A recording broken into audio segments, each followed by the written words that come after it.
আমরা জনগণের সরাসরি ভোটের মাধ্যমে ম্যান্ডেট প্রাপ্ত হয়ে এই সংসদে এসেছে।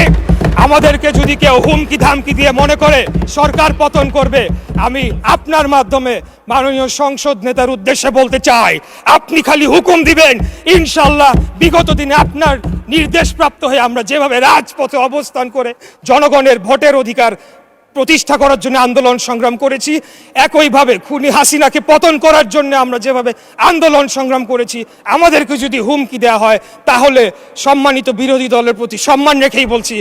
আপনারা যদি আমাদেরকে পতন করার হুমকি দেন তাহলে বিরোধী দলের অবস্থান থেকে আপনাদেরকে পতন ঘটানো হবে ইনশাআল্লাহ।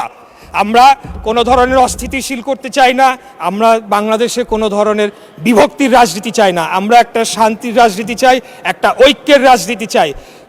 আমরা যদি বিগত 24 সালে যারা শহীদ হয়েছেন